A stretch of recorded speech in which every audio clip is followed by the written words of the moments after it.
Yes, sir. Yes, we're good. All right. Welcome, everyone. I'm really glad you could make it on a cloudy Friday evening.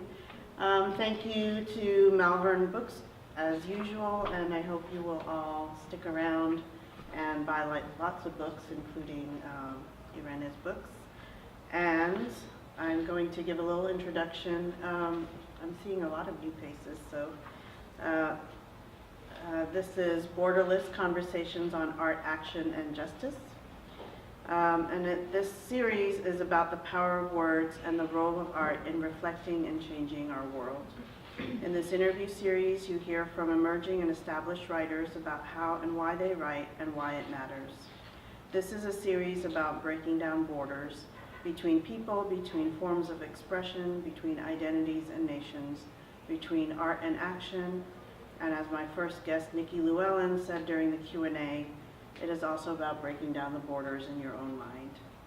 If anyone's been paying attention, which I hope you have, to what has been happening at the border, to what the president has been saying, what this administration is doing, going full animal on immigrants and, you know, frankly, laying the groundwork for some very horrible things in our name. Maybe you, like me, are longing for a world without borders. No one can help us imagine a world like that better than writers, poets, playwrights, novelists, journalists, songwriters, and historians. The first step to making something real is to imagine it. So in that light, I'm so happy to have here tonight with us ire'ne Lara Silva and Marilyse Figueroa. Marilyse Figueroa is an unapologetic Scorpio, just like Bjork. They are proud queer Chicanx Boricua from Oklahoma and Tejas. They have been published in Acentos Review, St. Sucia Zine, and many others. You can catch this water sign writing poems, short fiction, or anything else that flows with their feelings. Marilyse works with youth and their writing whenever possible. They are currently the Regional Program Manager for Austin Batcave and Director of the San Marcos, Texas chapter of Barrio Writers Workshop. And Marilyse will be in conversation with ire'ne Lara Silva. ire'ne is the author of 2 poetry collections, Furia and Blood Sugar Canto, which were both finalists for the International Latino Book Award in Poetry, an e-chapbook, Enduring Azucares, as well as a short story collection, Flesh to Bone, which won the Premio Aztlán. She and poet Dan Vera are also the co-editors of Imaniman, Poets Writing in the Anzaldúan Borderlands, a collection of poetry and essays. ire'ne is a recipient of a 2017 NALAC Fund for the Arts Grant, the final recipient of the Alfredo Cisneros del Moral Award, a Fiction Finalist for AROHO's 2013 Gift of Freedom Award, and the 2008 recipient of the Gloria Anzaldúa Milagro Award. ire'ne is currently working on her first novel, Naci. Her latest collection of poetry, CUICACALLI, House of Song, was published by Savile Road in April 2019. Please welcome ire'ne and Marilyse. Awesome, thanks for coming out tonight. I'm excited for you because you're about to have such a great treat. ire'ne has been one of my mentors, teachers, friend who has introduced me to Churro Company first. So yeah, welcome ire'ne. I'm really excited about this. Also, something you might be interested in is taking notes. I am a writer and I always take notes when I'm hearing another writer talk, and I will be shaking this table furiously with my notes, even as I'm supposed to be interviewing ire'ne, because I find that, I don't know, when I get to talk to you, you're not even trying to be profound, but you just like are. And I'm really grateful Expectations for that. now. All right, we will know what time it is at the end of this. Cool. So the way this is going to work is I will be kind of talking to ire'ne with y'all, and ire'ne is going to read some poems for us. And if you want to read a different one than the one I'm talking about, please feel free to do that. Does that sound good? I also take shouted out requests, so Yeah. y'all like burning or a poem, just tell me. Yeah, this is a concert, so please, please. Cool. So I love Blood Sugar Canto so much. I've told you this to let y'all know. It got me through writing my thesis. It is such a healing book, and I didn't even feel like it was particularly for me, but because I don't have diabetes, but I felt like the healing energy that you poured into that book was just so intense and vibrant and warm, and I was just like, oh, it was beautiful. And I had, different but similar expectations of CUICACALLI, and I feel like in this book you talk about so many things that are healing that make me want to stand up and protest.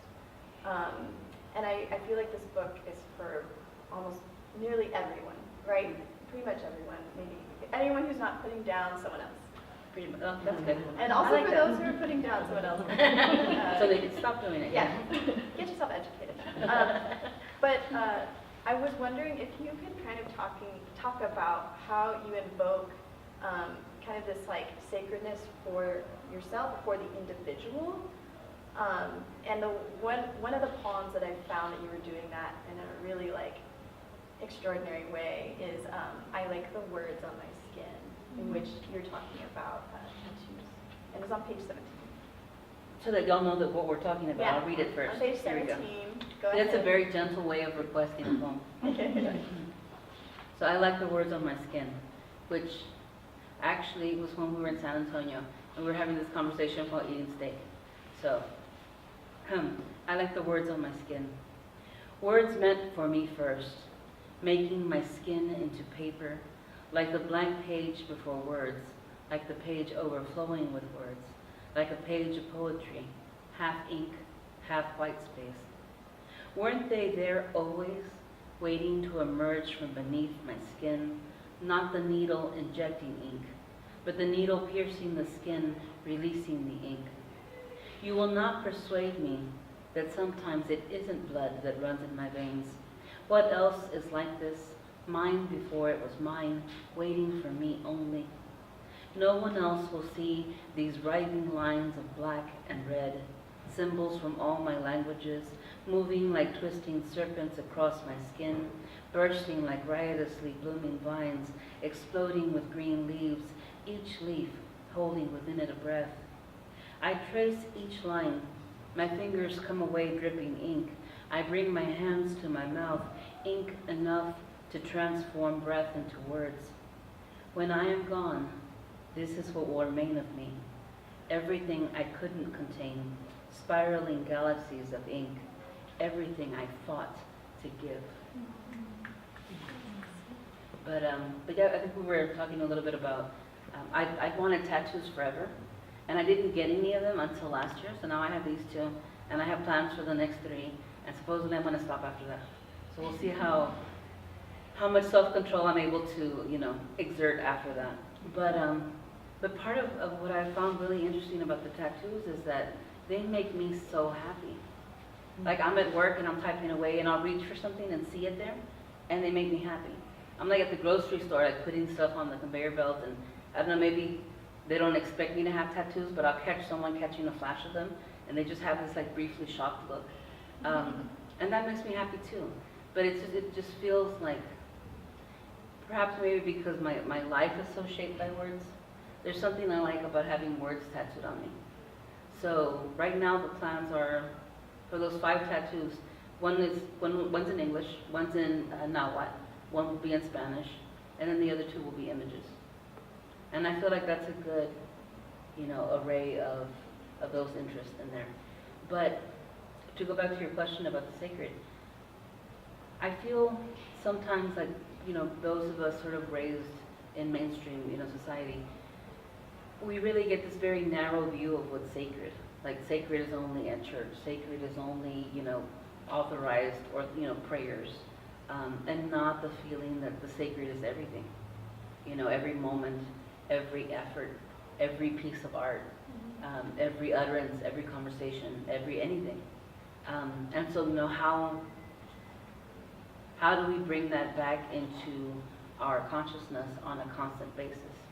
To think that, like, this day is sacred. And I think that's also related to gratitude. You know, what do you appreciate in beauty and what are you grateful for? And those are two easy ways to kind of lock into what's sacred and to stay aware of it. Yeah, and when I was in after an Aztec ceremony, someone said to me, our ancestors never felt like you had the ceremony stopped, that every day was a ceremony, so they lived and breathed in ceremony. And that's something that your work sometimes states, like this is a ceremony, this is, my body's an altar. But also it just kind of like permeates the pages. And so it's interesting that we didn't talk about that experience, but like that's exactly how I sometimes feel.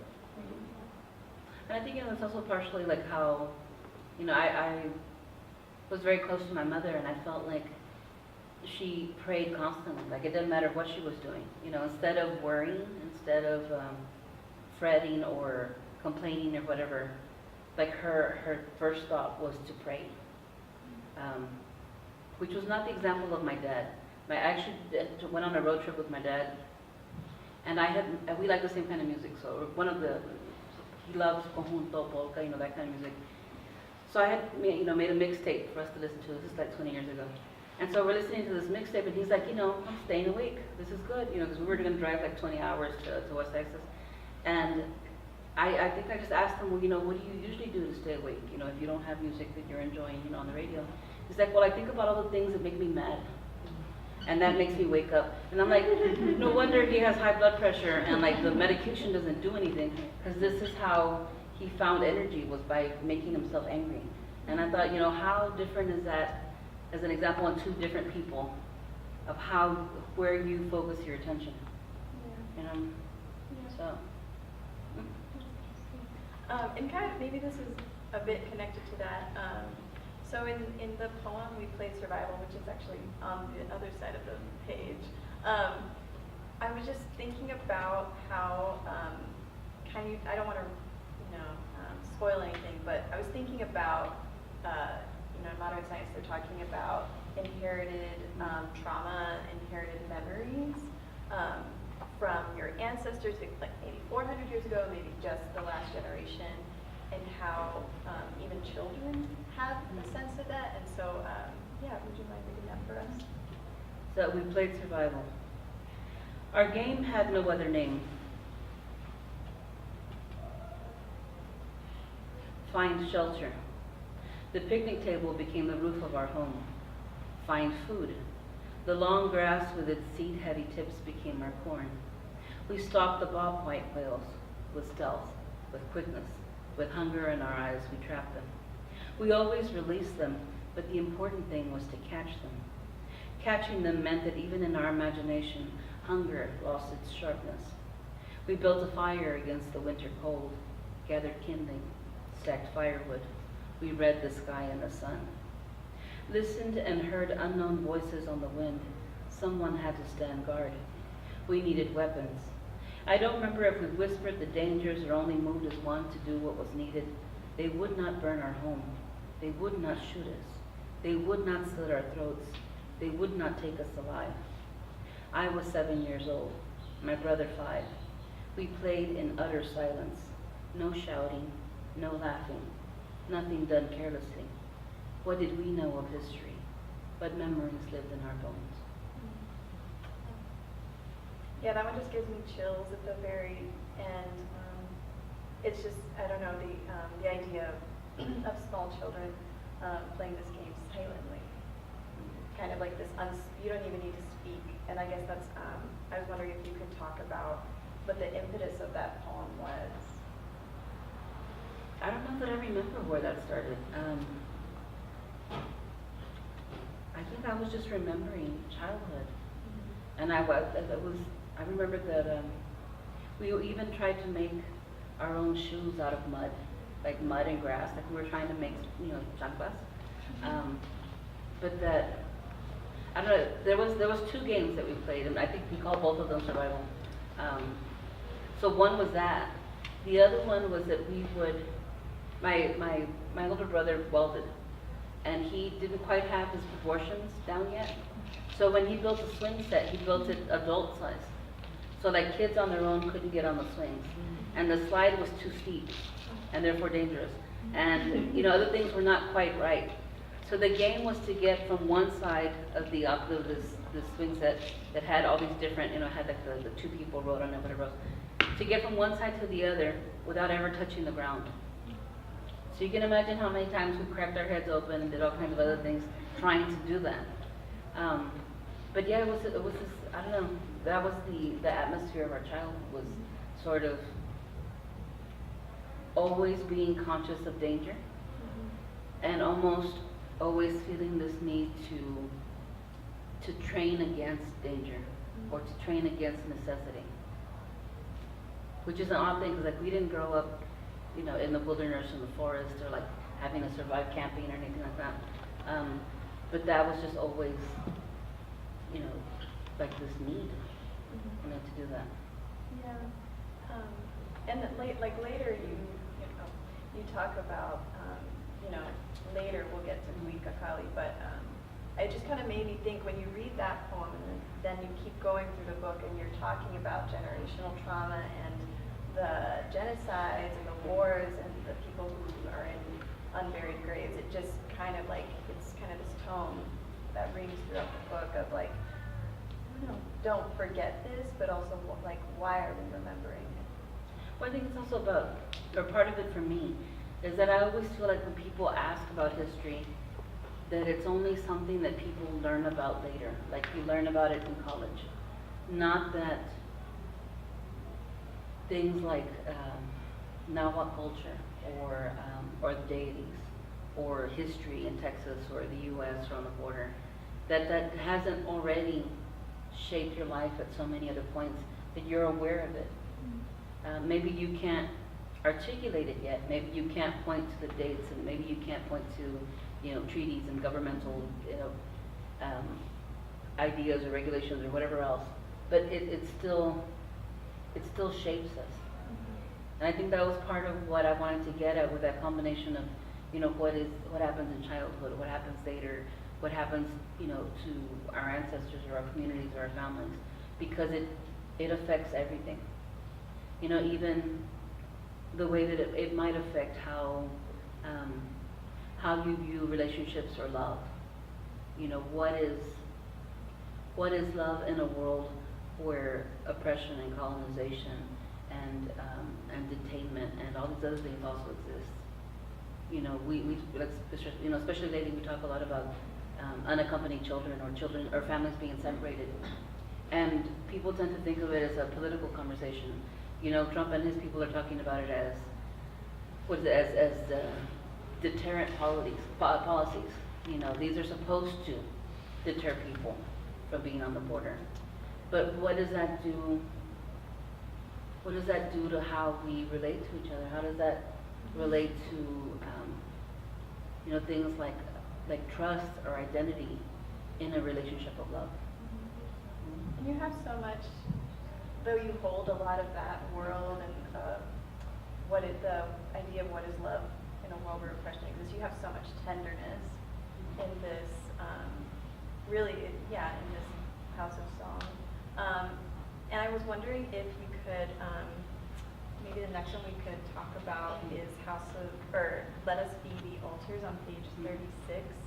And I was just wondering, since altars are really repeated a lot, if you could talk about what altars mean in the present day, and how, like, again, you feel that sacredness is being embodied in this poem. Descriptions that I ever heard of an altar was a friend whose future husband's sister drove a pickup. You know, one of those old pickups that has like a little ledge in the back, like right behind and it only has one seat. It doesn't have a back seat. So there's that little like 6 or 8 inch ledge in the back. And she apparently drove around all the time with candles lit and with virgens and flowers on that ledge. And that was, you know, she just took it everywhere she went. And I thought, that's amazing. Like just this idea of not in your home, not in your private space, but in your vehicle, driving around town, candles and everything just going. I like that. 2, the idea of, again, you know, how do you keep yourself conscious of what is sacred? Or how do you keep yourself conscious of trying to create sacred space wherever you go? And what ends up happening is that you end up building altars everywhere you go. So I think I probably have a couple at work, and then I have a couple at home, and then I just keep them in different places because they're those visual reminders to kind of cue in and pay attention. And then the third thing is, of course, that this poem is dedicated to Natalia, because Natalia said one of the most awesome things I heard last year, if not the most awesome thing. But it was at the writers' thing at the library. There was the confab. I'm sorry? Was it the Diverse Literary Voices? No, it was a confab, so it was earlier, it was like in May of last year. But I think I asked the question, something about like the recent book, like what did it teach you? Like what did it change for you? And I asked this of the three authors that were up there. And Natalia talked about how, going to paraphrase you badly, how the book had led her to a kind of peace or a kind of reconciliation, knowing that she could honor her ancestors even if she didn't know who they were, even if she didn't have their names, even if she didn't have their specific history. And I thought, for how many people then does it feel impossible to honor your ancestors, knowing that that history and those places have been taken or have been lost? And so then that's what led to this poem. Let us be the altars for Natalia Silvestre. I don't need for my flesh to continue. Let all the chaotic madness of my blood rest after me. I am content to think I will be remembered for my love and for my words.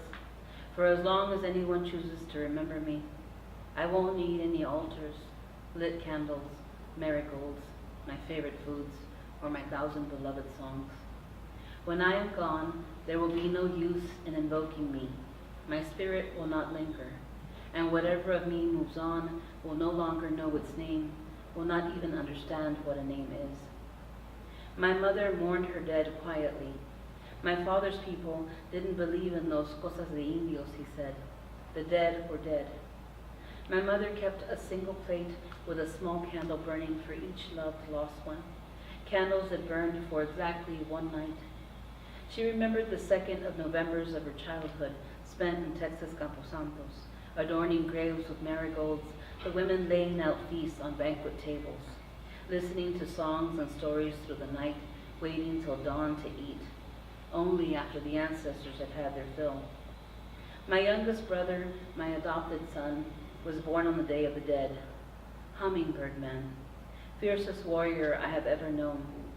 He survived his first death in the womb and was born humming. Some lives hold more pain than can be comprehended. Was his unfleshed spirit even then willing to bear some of the pain destined for weaker beings so that they would not break? I have lost count of how many deaths his spirit has survived. Each return, each day, each moment, he cleaves to beauty, creates it, believes in it, nurtures it, shares it, gives it. His life, 2,000 miles from home, I learned how to build altars for the dead. 18 years old, my first deliberate altar, a place for all my dead that I could name. I inherited almost no photos. I inherited almost no names. I wrote the names I knew on slips of paper, struck a match for the candles. At 18, there weren't very many. 25 years later, any true altar would resemble a bonfire. And 25 years later, I accept neither the necessity of photos or names. Conquest and history and poverty and migrations and shame have taken, burnt, erased, destroyed what I would need to present, the orderly branches of my ancestors. I was not meant to survive. We were not meant to survive.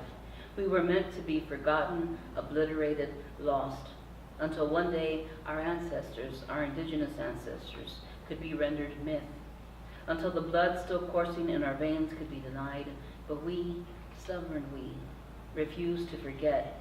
With names or without names, we light the flames and sing the songs and tell the stories, fragmented as they may be. What names do we need to know we belong? What names do we need to know they belong to us? We weep and we weep, too many ancestors in unmarked graves, too many grandmothers and grandfathers, too many cousins, sisters, brothers, children. Even now they are still dying with and without names. And a million marigolds are insufficient. So let us be the altars then, our flesh and our eyes, and what we make with our hands and speak with our mouths. Having carved words from our hearts, let our art be flame and flower and feast for all our ancestors, for all our kin, for all our dead.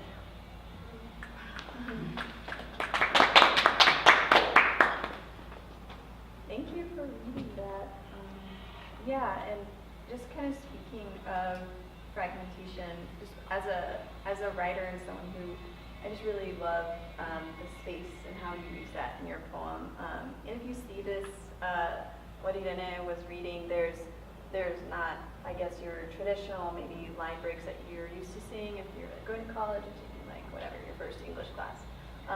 And I guess could you, if you want to, kind of speak about like how you sense when your lines are now ready to have that break? Because, for instance, in the first like 3 lines, you say, "I am content," and then there's a break to think I will be remembered. But I think how I first read it was like, "I am content to think I will be remembered." So I love this dynamicness of a lot of your work and how it always comes up new. So yeah, would you mind talking about your spacing? So with spacing and with punctuation, I've had some people get mad at me. I once had like a 15-minute argument with somebody in a workshop because they were angry that I wasn't using sufficient punctuation in my poems. And I think at the time I didn't know how to tell them like what I was really trying to do, but now I do. So what I would tell her now is that, like, I really feel with all work, whether it's poetry or prose, if I'm reading it, I don't want to be a passive reader. I want to be challenged a little bit. I want to have to fill in the gaps a little bit. I want to bring myself into the work. And so as a writer, I want the reader to come and meet me, you know, to come and have to participate a little bit too, and bring themselves in. And so I think partially for me, that's why I love so much sort of doing weird things on the page and not having punctuation and having breaks in weird places, because then the reader brings in their own aesthetics, their own sound, their own length of breath, and so they have to decide what the punctuation is, where the phrase cuts off and where it continues, and then there's points like that where you can look at it one way, look at it the other way, and end up with 3 different meanings, simply because the line broke and there was a space. And I'm like, what can be richer than that? To like really use not just the language and not just the sound of it, but even to use the visual space of it. And so that's one thing that I'm always fascinated by. And one of the things that I do with my poems is that I start them not knowing what it's going to look like. And then about halfway through, I have to figure out what the form is before I can finish the poem. And if I don't know what it looks like or it doesn't look right, I can't finish it. It helped a lot that the last poem, which is 11 pages long, the last poem, pretty much within the first like hour of working on it, it told me what shape it wanted to be, which is good because at 11 pages, you know, you don't want to be fighting with the page that long. So yeah, so it and also I don't know, I work a lot with other poets' manuscripts, and it's always interesting to me when you see the poets who feel like every single poem has to be, you know, aligned on the left, and they have to go for a certain length, and there's no variation, even though the theme is different, the language is different, the emotion of a piece is different, but there's no give on the page or in the visual space for that. Sometimes I wonder about that, and when you're speaking, and maybe this is because I'm thinking of like, you were the editor of Imaniman.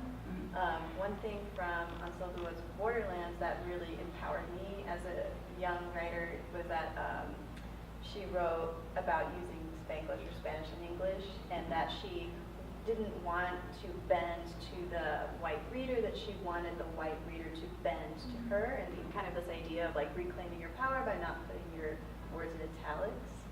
And I don't know, it just kind of reminds me of this idea of like, let's have a relationship reader, and one that's not of like, you know, I need your permission to even put this work out there. And so as like a writer and a reader, I'm very inspired by the way that you take up space on the page.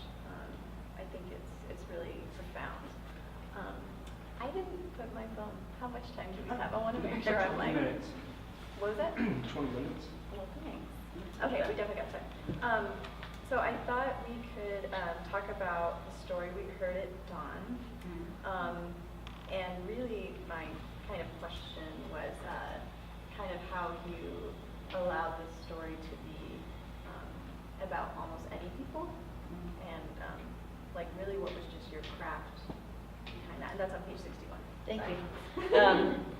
So this poem was actually part of a really long poem that I wrote in 2003.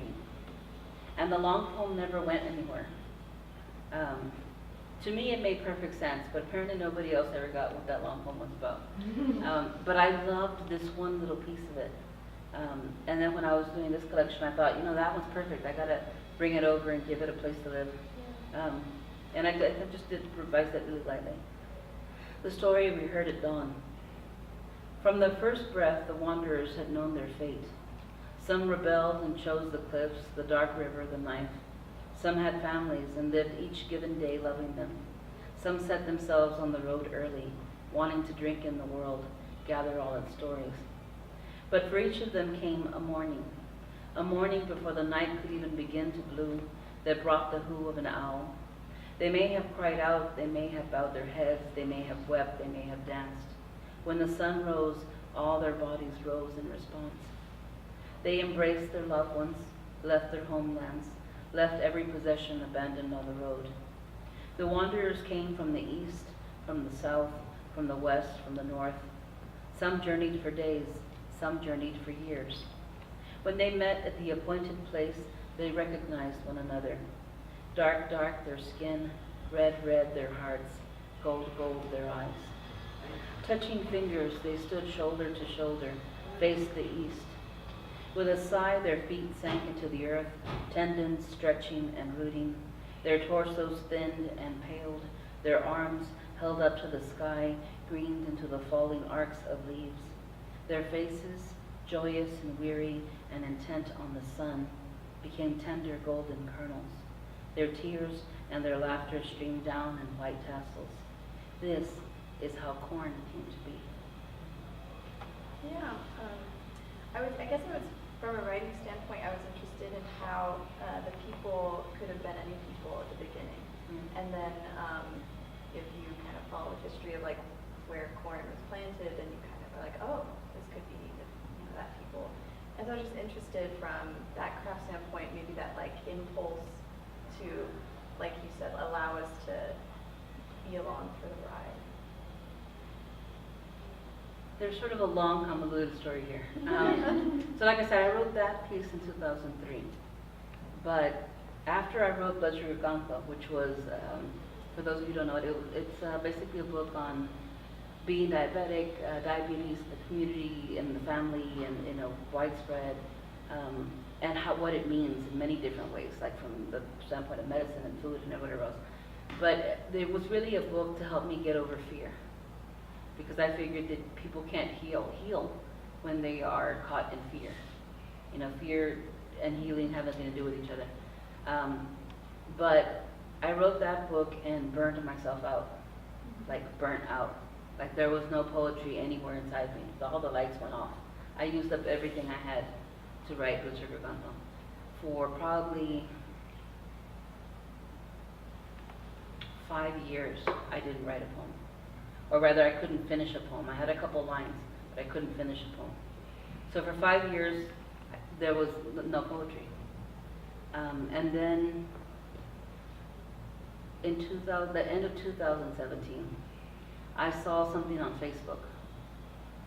And I live on Facebook, so I see, Facebook is good. I know people like demonize it, whatever, but it has many good and useful purposes. And this was that I saw a little, at first I just thought it was a little artwork, but it was a Zuni fetish made by Sandra Condolese, who's mentioned in another poem. And it was this tiny little turquoise thing about that big. And at first you couldn't quite tell what it was because it just looked like it had 3 or 4 women's faces coming out of the stone. And it's, like I said, it's this tiny. And then looking at it in more detail, you realize that it's a corn maiden. So you see sort of like the kernels of corn in the body, and you see all these like bodies that are merged with these faces and these hands emerging. And there's stars and dragonflies on the, and then, like I said, it's this small. But it was on sale from like a shop in San Francisco.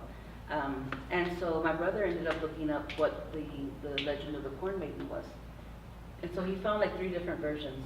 And the first one, when he read it to me, I literally felt like every single just like bit of skin that I had, just like just goosebumps. I just like broke out in chills and just. So the legend, I think the first one that he read was an Iroquois story that said that there was a people who they were starving, and one night, one of the grandmothers of the village heard singing, and so she went outside to go see what was happening. And most of the people in the village came out to see what was happening, but she was the one that was closest to the river. And from far away, she saw that there was a boat, and that there was a woman on the boat, and that from far away you could see that her mouth was open because she was singing.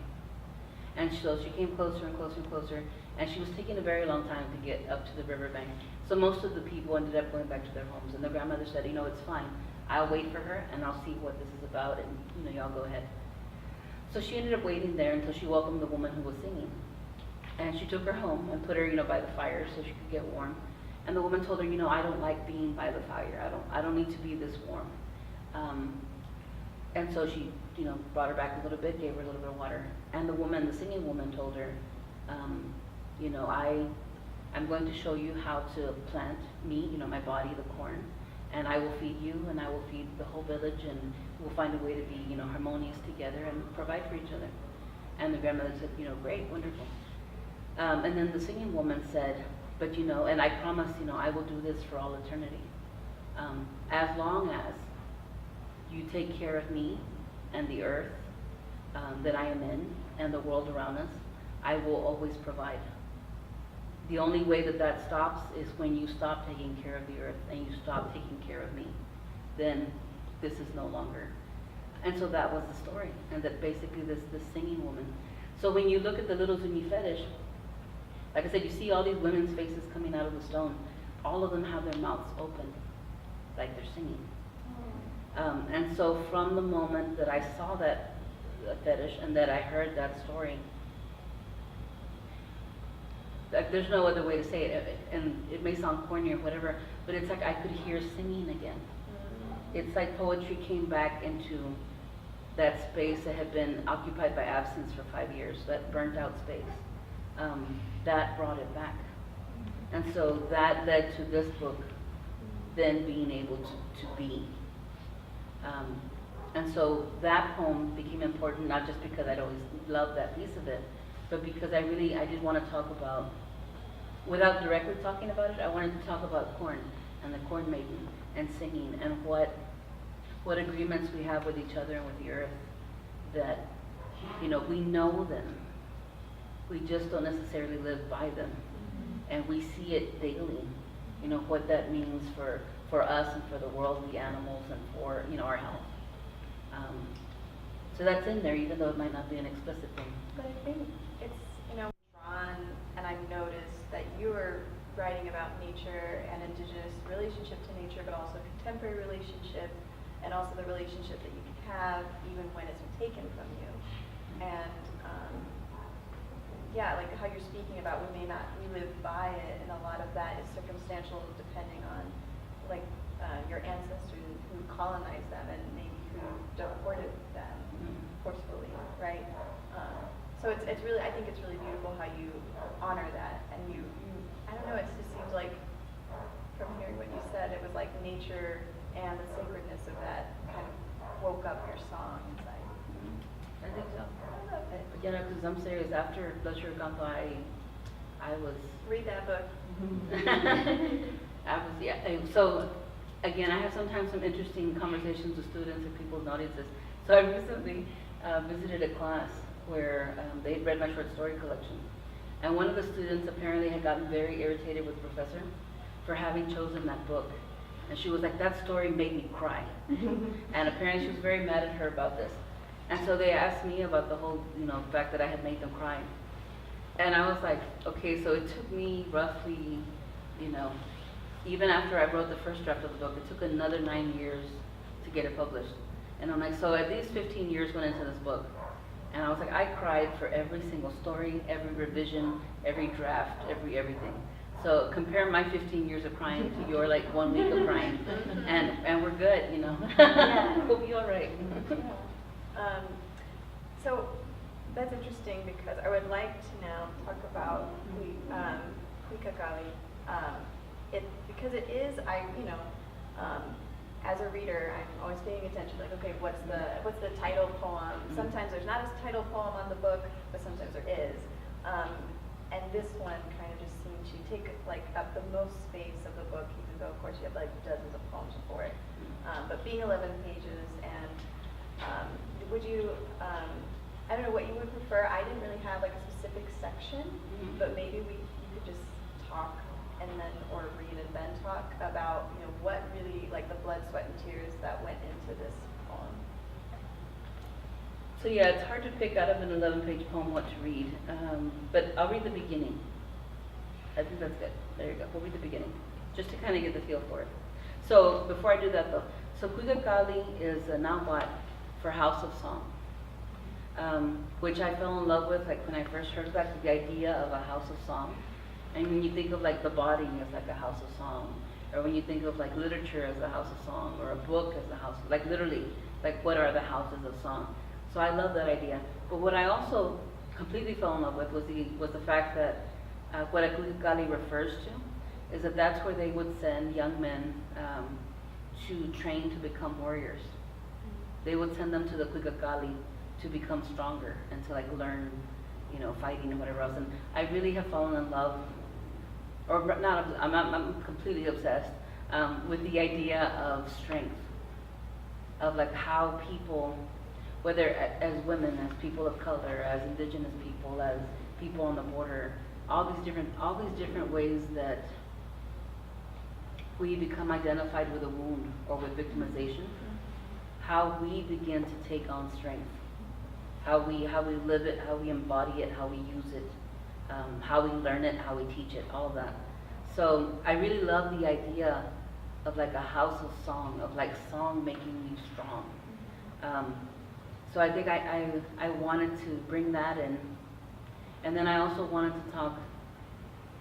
It kind of embraces a little bit more history than that, but strictly speaking, I was trying to address from the Treaty of Guadalupe Hidalgo in 1842 to nowadays, and sort of the issues in that span of time, about 175 years, on the Texas border. And so this happened. 1, body of song. Never say we did not speak. Our tongue is an infinite tongue, strong in its ignorance of your American time. Its roots reaching deep into the earth where sunlight and the memory of sunlight live in the darkness. There are songs breathing in our words. There are songs breathing in the sunlight. There are songs breathing in the earth. Our hands are breathing with songs. We are inhabitants of a border inhabited by a border. We say Tejanos, we say Mexicanos, we say Mexicans from this side, we say Mexicans from that side. We say Mexican Americans, we say Chicanos, Chicanos, Chicanexes. We say Tex-Mex, we say indigenous. Some of us know the names, Kickapoo, Apache, Comanche. Some of us know, many do not, but we know, we know. We say here, we say there. We say there is no line. We say, we mean us, the people. We mean we who belong to this land, to all our lands. We mean we, our hands working the soil. We mean we, our feet dancing on this earth. we, keeping it turning, we mean we, our blood spilled here, we mean we, equal parts earth and sun. So, as far as the making of it, it was a torturous amount of research. And I don't know anyone who hates research more than poets. Like, research sucks. As much of like as this history as I was already familiar with and everything, but there were specific things that I wanted to get at, and so there was a lot of research in this poem. But what I wanted to do, again, you know, coming back to this idea of strength, is how do you begin to look at a history of oppression, violence, and victimization, and take something out of it that makes you stronger. Another interesting student recently asked me last month in Maine, of all places, who said, how can we continue enduring and fighting and contesting things when we have had so many failures? And I was like, that's a real depressing way to look at it. Like, the fact that we're still here, still enduring, still alive, still conscious, and still contesting, that's actually a success. So, you know, the simple, you know, glass half full or half empty kind of idea of, you know, what are you going to focus on? Are you going to focus on death and loss, or focus on song and strength? And so the whole impulse behind that poem is to look at history and say, these things happen, they are part of who we are, but these are also what we've survived. These are all the ways in which we're connected. These are all the ways in which the song, you know, the song lives in us, and the ways that we sing, you know, at the same time. And to try, so it was an effort to get to that, and which is why it took 11 pages, to get to the point where I could then say, you know, this is how song endures. And to not just say, this is how song endures, but to try to show it in a poem. Like, this is how you braid your grief and your frustration and all the things that might tempt you into apathy. This is how you braid all of that with what you do know of surviving, with what you have of strength, with your chosen art. And if nothing else, remind yourself of what strength you do have. Yeah? Snap for that, right? For me. Yeah. And I guess I love that you do so much of that in this poem, like in the next section where there's literally almost, you know, covering a whole page talking about the indigenous tribes, and talking about the land and how, in a lot of the poems in here, you talked about elements of earth, earth of song, blood of song, and then you're speaking of breath and people of song and bones of song. And I feel like the more you emphasize and kind of elaborate, like you said, on what song is, you are showing us incredible. But that's also like what you build, for me, what went into building a house of song, or all those different things, you know, those were the building elements to create them. Is it question time? Yeah. Cool. It's also random, you know, request time. So if you have poems you want, or you want to shout out a number, I can do that too. So. Is your motivation created by loss and struggle? In your writing sense? It is, because the thing is, you know, what do you do with those? And I think I've seen so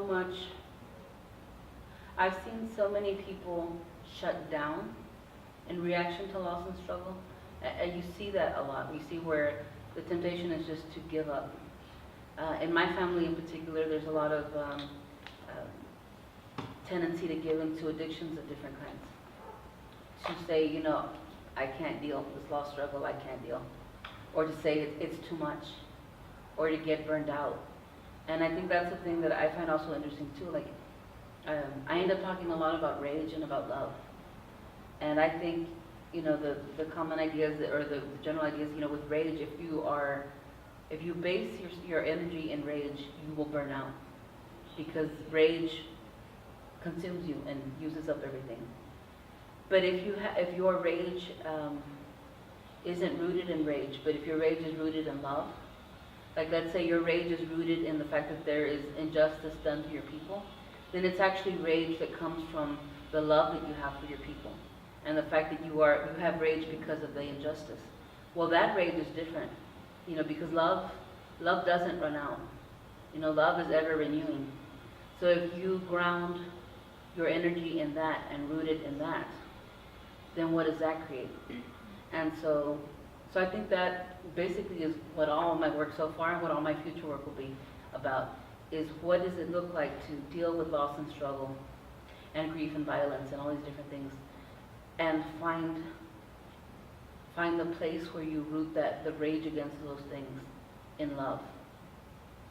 A poet that I talk about all the time, I love Barbara Jane Reyes, a Filipino poet. And she's one of the best poets that I've ever seen, the best woman poets that I've ever seen write about rage. And I almost feel like with her work, she keeps claiming the space to even have rage. Like I think with so many women feel like they aren't justified in being angry. And she's like, you know, fuck all of that. I'm just gonna be angry and I'm gonna show you how to be angry. So the connection with rage and love on her end is a little bit more the rage part. And for me, I think it's a little bit more the love part, because I grew up with so much rage that I want to see what it looks like and what it sounds like and what it feels like and what it would be like to live closer to the connection of love, you know, as far as how we deal, you know, with loss and struggle.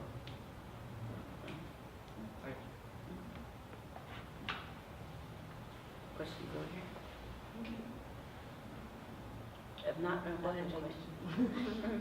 I have a few questions, but one, first of all, a comment. Recently I saw the movie The Prophet.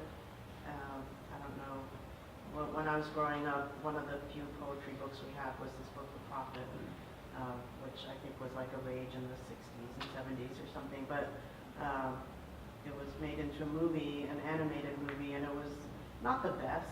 But when you read your poems, my fantasy is that somebody will animate, make an animated movie with you reading your poems. So that's wish number one I'm sending out into the universe.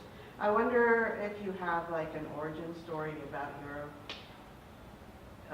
you becoming a writer, or if you have a memory of your first poem that you wrote. I actually don't remember the first poem at all. I remember the first story, so that's the story I have shared before. And actually I wrote stories before I wrote poems. So the first story that I remember writing was actually me writing down a nightmare I had. And I was about 8 years old. And I think we were taking a nap, me and my two younger brothers. We were taking a nap and my older sister was watching Guiding Light or Young and the Restless or something. So she wanted us to be still and asleep and quiet and leave her alone. So I woke up from this nightmare where I had, so my family had died in a fire. The house had burnt down. I ended up in a foster home. And then I ended up getting adopted by some nice people. And so like there was constant change and all this craziness happening. But I finally ended up with family, they were cool. And I was going to my school, walking to my school and walking home. And on the way home to this new family, I get abducted by aliens. And so the aliens are taking me away on their ship, and I'm gonna have to go be in like a gladiator trial. And I'm like 8 years old, and I have to be in a gladiator trial on this alien planet to find out if I can survive, you know, because otherwise I'm gonna get killed or possibly eaten. So I wake up from, I wake up at the moment where I'm like in the ship and I'm looking through the window and I'm seeing the earth become smaller and smaller and smaller. And I woke up and, you know, just heart racing and whatever else. And I knew I couldn't tell my sister because she was watching her, you know, her soap. My brothers were still asleep. And for some reason it occurred to me, even though I had never done it before, that I should write my nightmare down as a story. And I couldn't find any paper in the house. So I ended up, back then it was, everyone had brown paper bags for their groceries.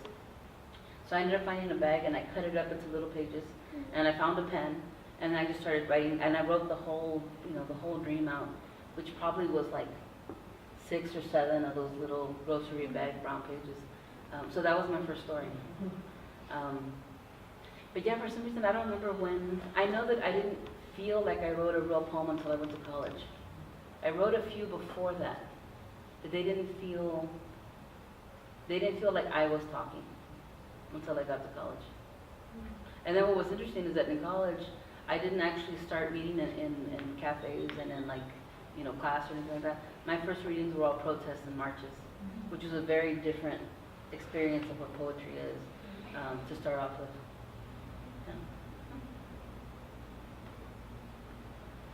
Yeah. What gave you the courage and strength to write about a topic that creates so much emotion? I don't know that there's any point in writing about anything else. You know, like if it's not difficult to write, then really for me there's no point in writing it. Not to say that things have to hurt. So, and I would have said that it had to hurt a few years ago. It doesn't have to hurt, but it has to go deep. It has to go deep enough to possibly hear or say something that I've never heard or said before.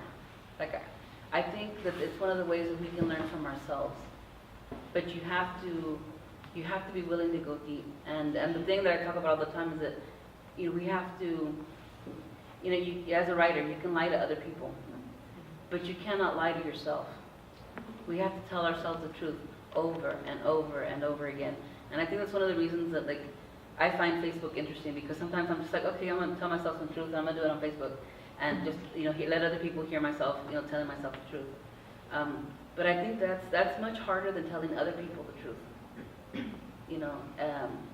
And then I think that also means that writing can do something different for us.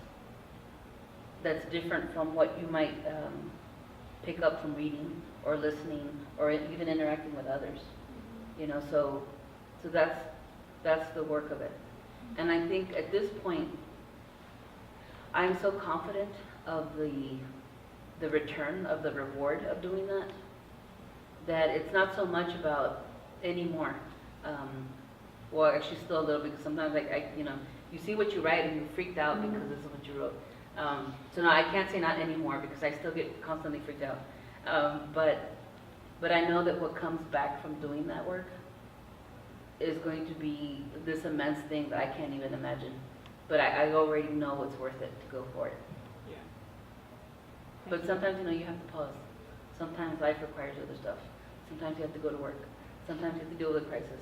And so sometimes I think, we also have to be gentle with ourselves and be like, right now is not quite the time to go and have this deep revelation about our lives. Right now it's time to go have some ice cream or go get a beer or go watch a movie. And then when we're strong enough, we jump back in there and try again. Thank you. Any other questions? Can I ask one more? Yeah, sure, go for it. What inspired you to be a poet rather than create stories? I do both. Oh, you do? I do both. Okay. So yeah, it's been very interesting because Do you create novels? so right now I have the 3 poetry collections and 1 short story collection. But I'm actually working on a novel right now. And I still have in mind another novel and another short story collection. So Wow. yes, it was very happy. So today, after 3 months away from my novel, I got to work during lunch. So I work a regular 8 to 5, bread and butter job. And I've also been going out to lunch a lot, in the last couple weeks, and I keep working through lunch and doing crap like that. And today I was like, all of you need to leave me, alone. Nobody talk to me. So everybody's already been warned. If I'm writing during lunch, don't talk to me, don't look at me, don't bring me nothing. And I put my headphones on, and I just got to work for the hour that I had for lunch. So this is a novel in progress right now. I printed it out this afternoon. So it feels very real now. I think it's about 2/3 done. So maybe this summer I'll get it done. But I've also decided that I'm not having lunch with anybody except for maybe 2 people for the foreseeable future. And I'm just going to build this, So, but I think it's also about different genres do different things. For me, I don't know what other people do. For me, poetry is very personal, very like, this is what I'm thinking about, this is what I'm feeling. Short stories feel like they're word problems. Like, it's like, let's figure out a problem. Like, I like to throw my characters into like crazy, messed up situations and be like, find your way out. Like, show us what the map is of how you get out of this. Or what you have to do in order to transform your way out of this. With novels, I don't quite know yet what novels are for. And that's probably why I've been working on this for like 14 years already. But I think what novels might be about is actually about what Choiti said earlier. How the strength of what writers do or what artists do is to try to imagine the world as we want it. Like the first step of manifesting a borderless world or a world without violence or a world with justice is to try to imagine what that would even look like or feel like, because we don't know.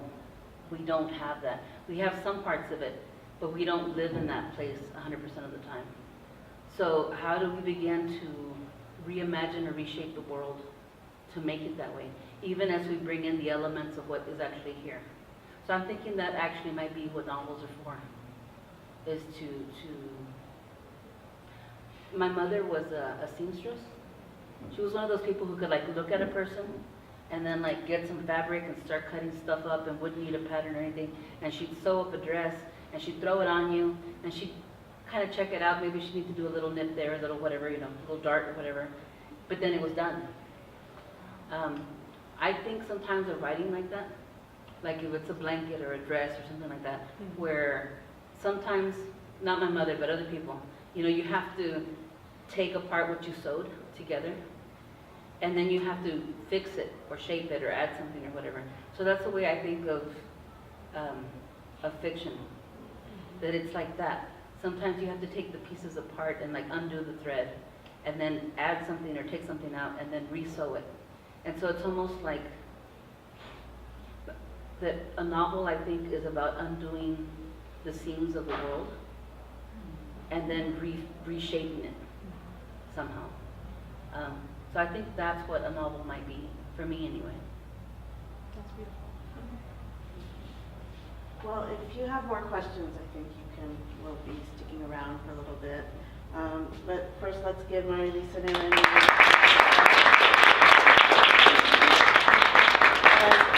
I want to say, if this work moved you tonight, then spread it.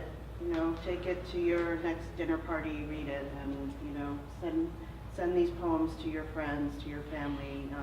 Even if they say they don't like poetry, they will love this. And I recently shared a video of ire'ne reading a poem for Poets Against Walls, and